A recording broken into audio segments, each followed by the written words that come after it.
From the streets of Miami to presenting at the Grammys. Con el molito de Jennifer. Maybe now you understand.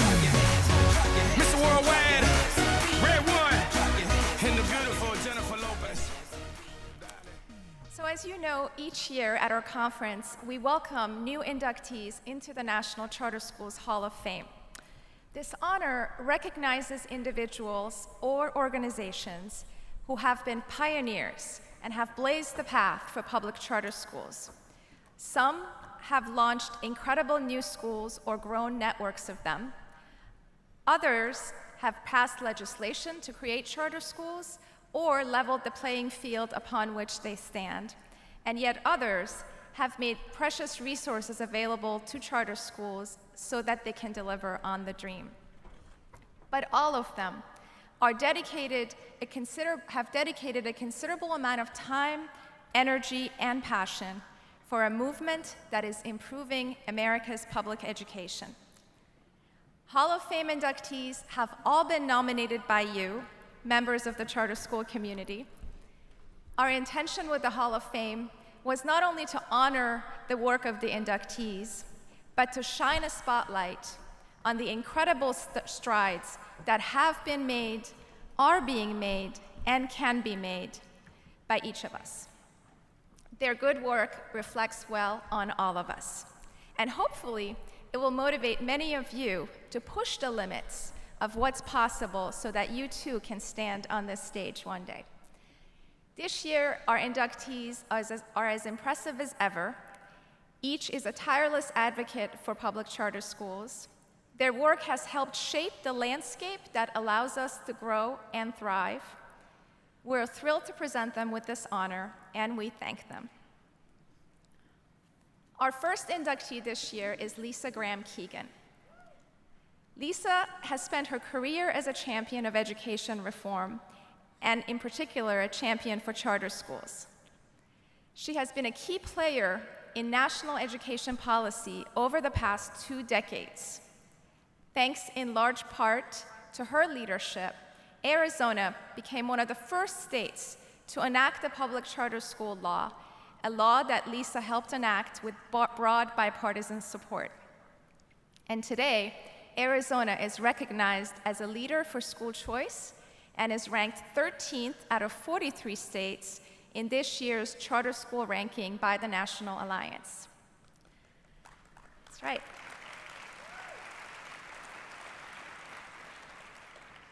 Lisa launched her career as an education reformer in the early 90s as a representative of the Arizona State Legislature, where she served first as vice chair and later as chair of the House Education Committee. But where I give Lisa the most credit is for her work as the state superintendent of public instruction in Arizona. Those of us who have worked in government know what a thankless job it is. Lisa was elected and then re-elected into this position, even though she was supportive of reforms that placed the interests of children ahead of the interests of the establishment. And this was at a time where we did not have many, if any, advocacy organizations who dared to support candidates who broke the mold. Lisa is now the principal of the Keegan Company. She also serves on the board of the Arizona Charter Schools Association. And to most of us, she is one of the voices and faces behind National School Choice Week. And on a personal note, I have now known Lisa for a little over 2 decades when I first started working in the education reform field. She has always been relentlessly candid about her attitude towards work and life, and she has taught me personally that you can be a female in a leadership role and still wear cute shoes. But most of all, we love Lisa because she has placed the best interest of children and families at the focus of her attention and is able to see past the political challenges to the bigger picture of what's possible. I am proud to call her a friend. Please help me congratulate Lisa Gram Keegan.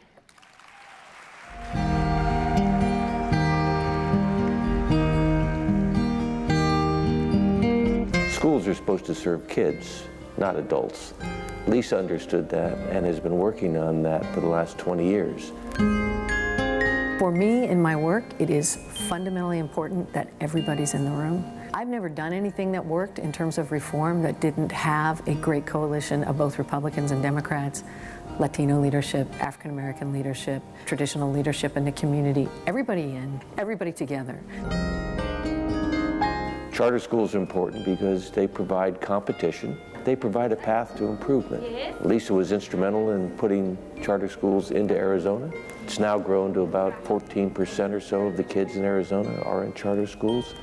And the top schools in the state are charter schools. I'm from Arizona. I ended up running for office and became the chairman of the Education Committee and got to work with others, particularly in the Hispanic community, to write Arizona's charter school law in 1994. So Democrats had the Senate, Republicans had the House. I'm a Republican. Democrats were led by the Hispanic community. It was a great bill for all the right reasons. What it taught me very young is that what works is what works for everybody. Because of her leadership, we were able to get through the legislature and get the governor to sign off on a charter school legislation, which also led to the first Latino charter school in South Phoenix. We created the first state board of charter schools in the country, where the job was to start these schools.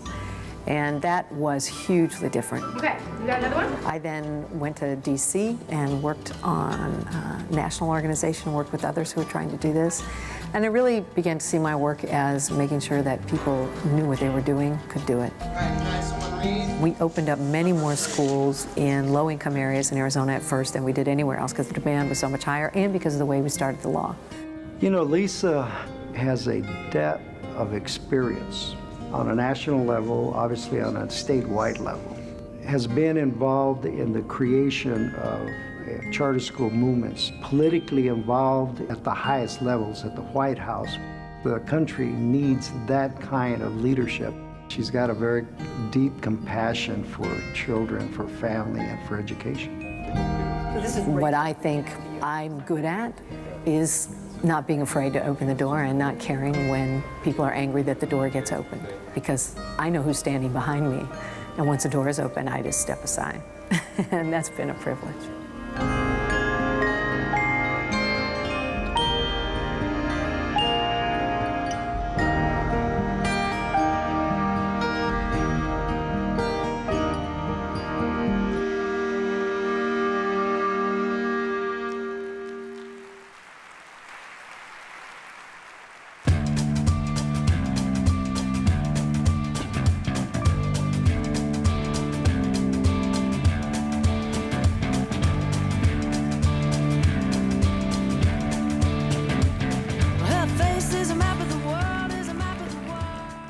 So nice. Thank you very, very much. Thank you, Nina. Great shoes, ladies. I love this song of Katie Tunstall, and if you know the song, you know that she wrote that song to capture the moment that she saw a very iconic picture of Patti Smith on what we used to call a record album that many of us had in our dorms. It came out in 1975, and the rest of you will have to look it up on the internet. But I love this song because it captures the moment in life where you see somebody do something so perfectly well that you know this is what you want to spend the rest of your life making happen over and over again. You have to be part of that. And I know for sure that that thing that you have in your heart is the reason that you're here. And 20 some odd years ago, I suddenly saw. And I, and lots of others like me, saw you. And we didn't know you, and we didn't know exactly what you would do. We hadn't met you, but we thought we knew what you believed. And we thought you believed in the children that you would serve. And we knew if we could just set a door ajar enough, you guys would come rushing through. And you did. You can't imagine, I don't think, the incredible joy 20 years later to stand with a woman I've been working with and sharing shoe stories with for a couple decades, and to see all of you and to know not only did you walk through that door, you walked through that door to open another door for the young people that you see in your hearts and in your minds and in your daily work, because those tiny people have a future and a purpose unique to them, incredible, amazing, and you see that. So this award is mostly about you, and the fact that I had the great privilege in my life to know that if I worked hard enough, you could do your work.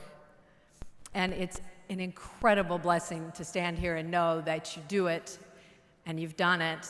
And I continue to expect the very best of the people who walk through that door, just as you expect the very best of the children that you serve. So this award is about you, but apparently always, or also about me today, or always about me in my house anyway.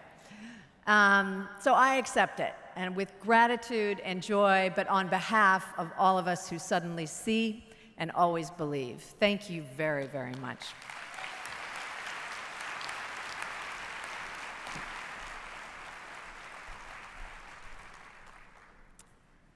So if you see representatives of our next Hall of Famer in the hallway this week, it might be worth your while to stop them and introduce yourselves to them.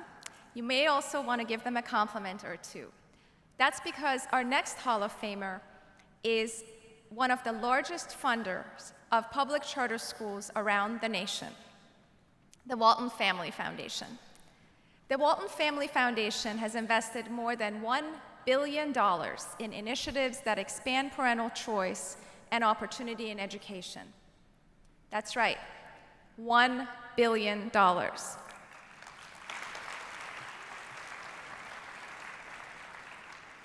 Simply put, their generosity is unmatched, although we wish that it were. The Walton Family Foundation has contributed more than $300 million towards the creation of 1,400 charter schools around the country to date. And the foundation has also been the lead sponsor of many of our state charter school associations. Education is the foundation's #1 priority. Students, families, communities, charter schools, and organizations from Minneapolis to New Orleans, from Albany to Los Angeles, and countless other communities in between have benefited from their support. In fact, I believe that many of us in this very room have received the grant from the Walton Family Foundation at some point in time. If you could please stand if you've been a recipient of a Walton Family Foundation grant. You can take a quick look. There you go. That says it all.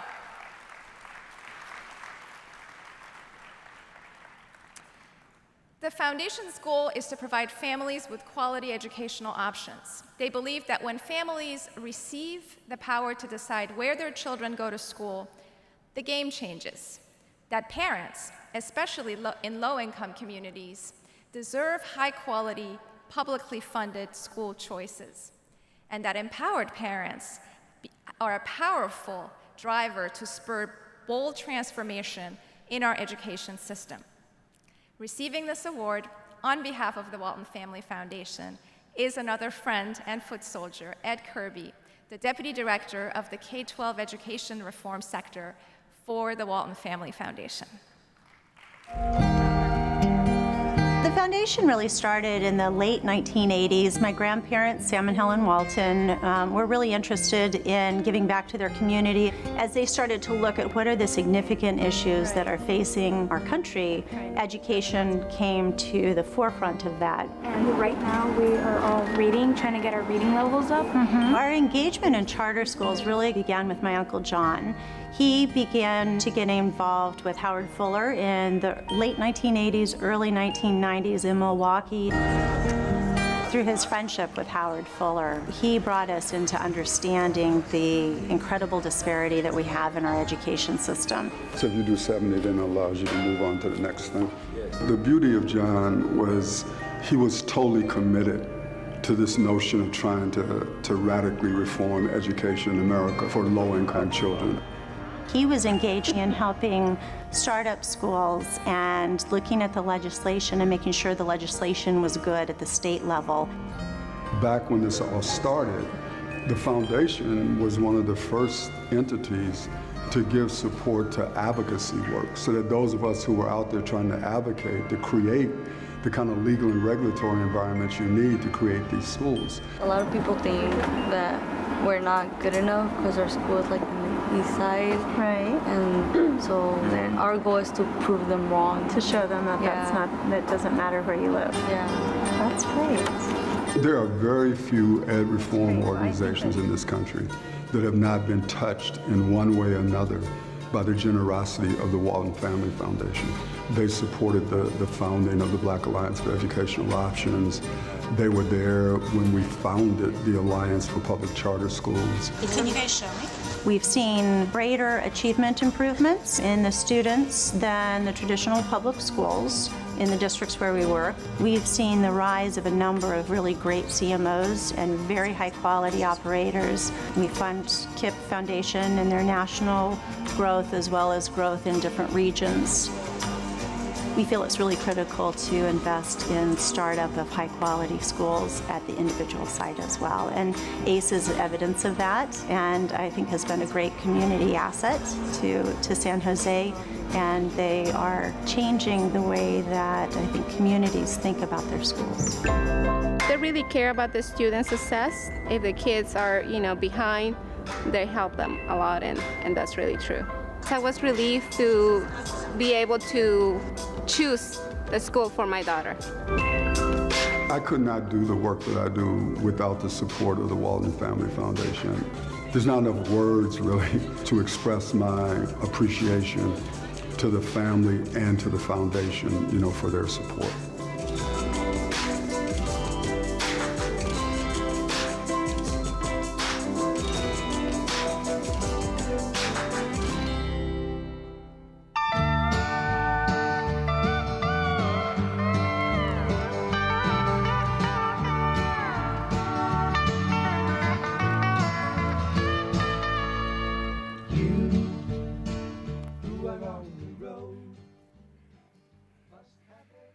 On behalf of the Walton family and the entire team at the Walton Family Foundation, thank you all so much.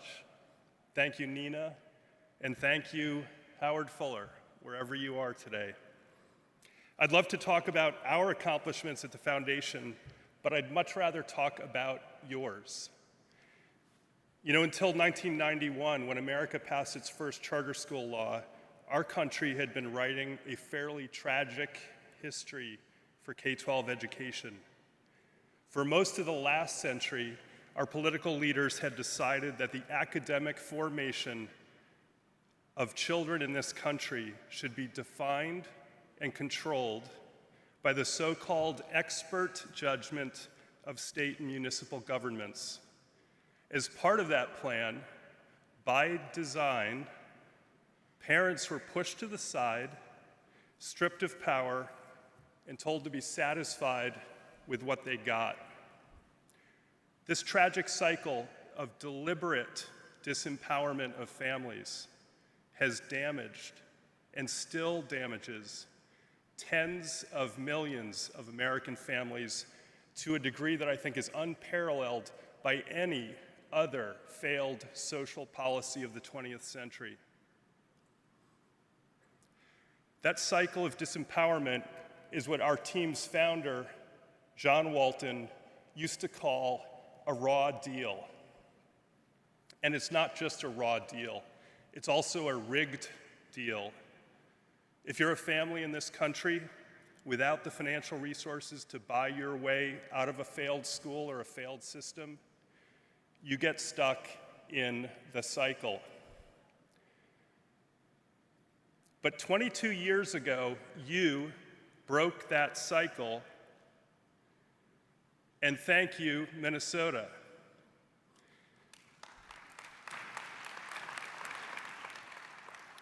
Over the past 2 decades, you've pioneered a movement to upend and smash the notion that government not parents, should dictate the management, the values, the content, the very choice of a child's education.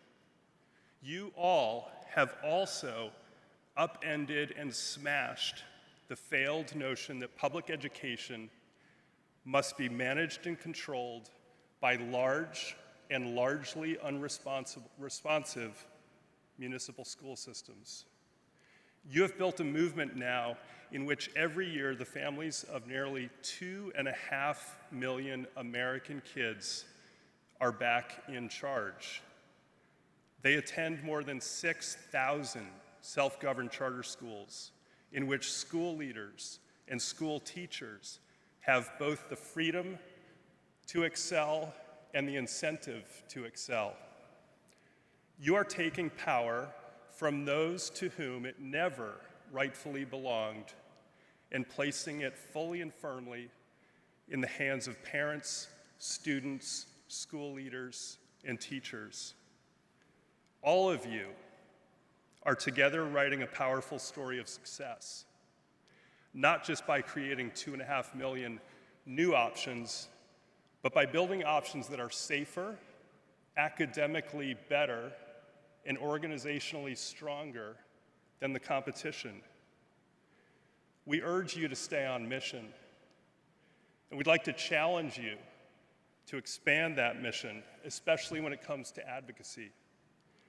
Expand that mission even beyond the interests of charter schools and charter school families. We'd ask you to join us and thousands of allies across the country fighting to empower all parents to exercise choice of all high-quality educational options. Public sector options, private sector options, future options, all options. All of us at the Walton Family Foundation and every member of the Walton family are so inspired and so grateful for your work. Your relentless pursuit of performance. We hope that you please keep getting after it. We'll do our best to keep up. Thank you.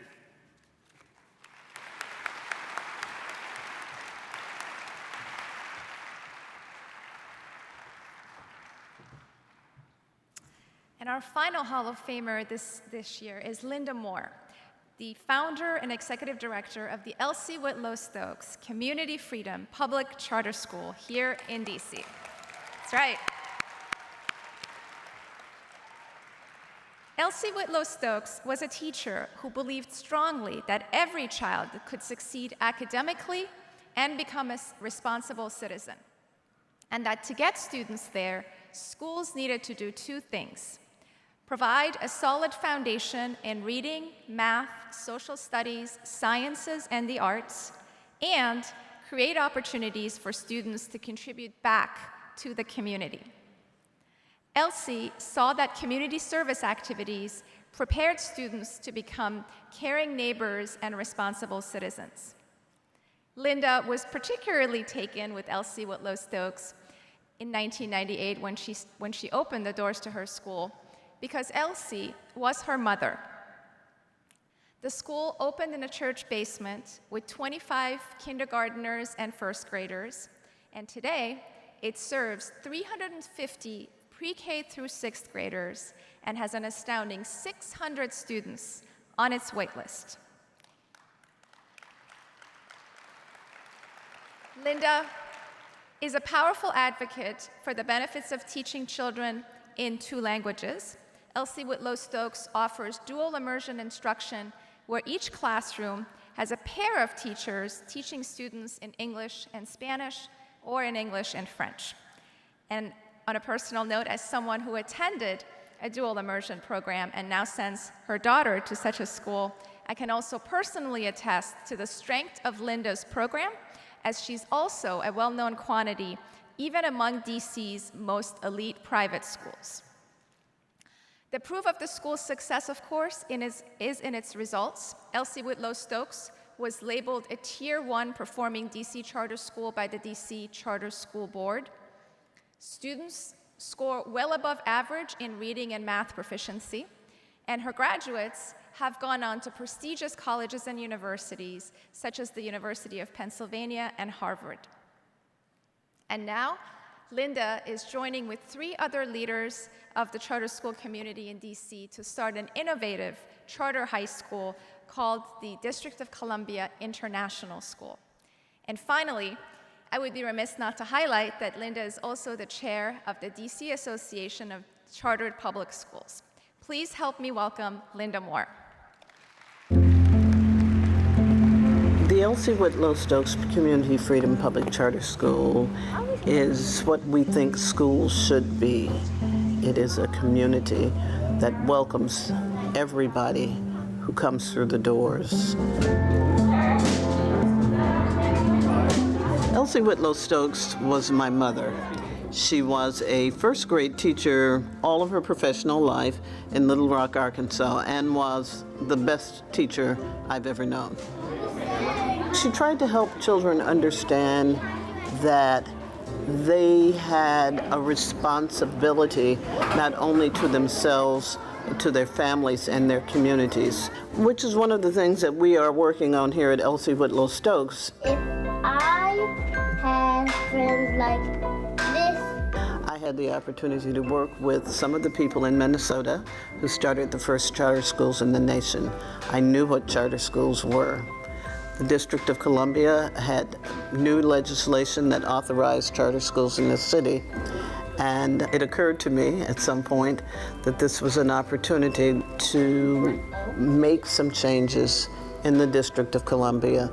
quelles couleurs sont les couleurs chaudes dans ton tableau? Les couleurs chaudes. We are an intentionally diverse school.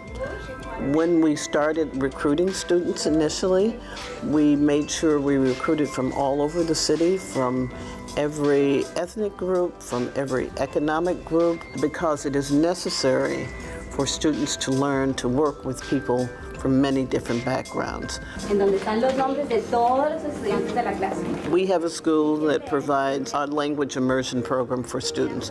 All of our students spend at least half of their time learning math, reading, science, social science in 2 languages. We also said to parents that this is a school where we welcome your participation, we welcome your ideas, we welcome your engagement. You are part of the community. We can't do this without you. 1, 2, 3. Always time to say hello to all my friends. Hello! I believe that the best way to judge the success of this school is by the students who graduate from here. We have been incredibly successful with our students.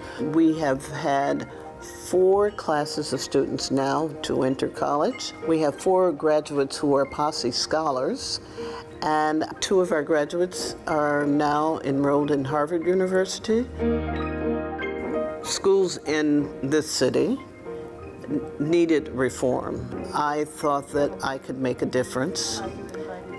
I was horribly naive about how difficult the whole process would be, but I was also driven. And one of the things I know about people is that if you find somebody who's driven, you are likely to find success. Are we ready to go back? Yep. Who's going to be at the front of the train? Who's going to be at the caboose? Okay.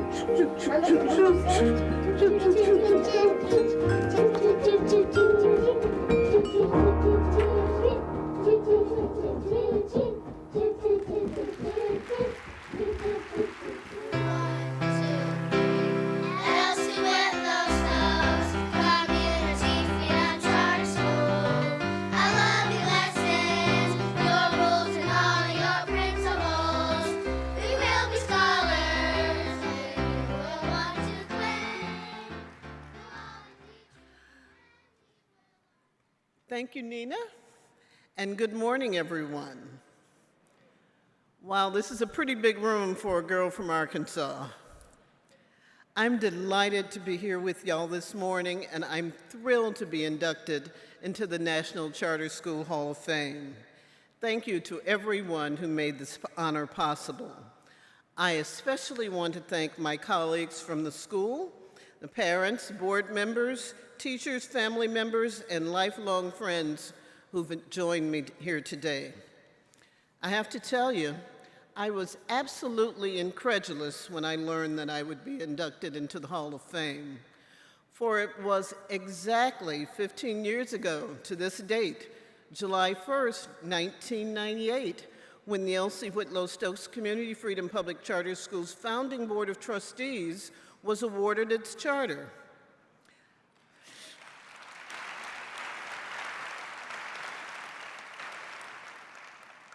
Our pioneering trustees, teachers, staff, and parents demonstrated at that time their trust in a vision that a committed group of citizens could create a school that would successfully help culturally diverse urban children become scholars, leaders, and responsible global citizens who are committed to social justice. And now I'll tell you a secret. 15 years ago, we had absolutely no idea of what we would be up against, but we were committed and we were fearless, and we knew that all children are capable of achieving, and so we did it. Collectively, these pioneers created a place to call school, a model of urban education. These pioneers and other charter school advocates did not seek to replicate the same old tired approaches. Instead, they dreamed absolutely outlandish dreams. They dreamed that we can and we must successfully educate every child, that we can raise up generations of children who will restore the passion for civic engagement, who will create beautiful works of art, who will lead nations to study war no more, who will explore nearby planets, and who will become creative and inspiring teachers. These pioneers dreamed the dream. Today, we're being challenged to deliver on the dream. Delivering on the dream will not come without a struggle. And so, as I most happily join the distinguished members of the Hall of Fame, I'd like to challenge all of us to remember the original dream for charter schools and to struggle together until the dream becomes reality. In the words of the great activist and abolitionist Frederick Douglass, if there is no struggle, there is no progress. The struggle may be a moral one, or it may be a physical one, or it may be both moral and physical, but it must be a struggle. Power concedes nothing without a demand. It never did, and it never will. When we leave this conference, let us leave united, demanding the very best for our children. Thank you so much.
So that wraps up our general session this morning. I hope that you've been sufficiently inspired and that by now you have realized that what it will take for us to be able to do a better job of delivering the dreams of our children. Tomorrow we're going to dig a little deeper into how we can expand and improve our efforts. And our focus is going to be more on the area of quality, equity, and innovation. Don't oversleep, because we have Secretary Arne Duncan, we have former Chancellor of Education Joel Klein, and we also have Mayor Vince Gray from DC joining us. We're also going to announce the winner of the Broad Prize. I want to thank again Armando Perez, our fantastic panelists, and our Hall of Famers for joining us today. We expect that you're going to enjoy the sessions throughout the day and that you will take a moment to go to our booth and sign on to our call to action to Congress and urge members to increase the funding for public charter schools. And last but not least, I hope you will join me this evening at 5:15 in the exhibit hall for our general reception. Thank you all.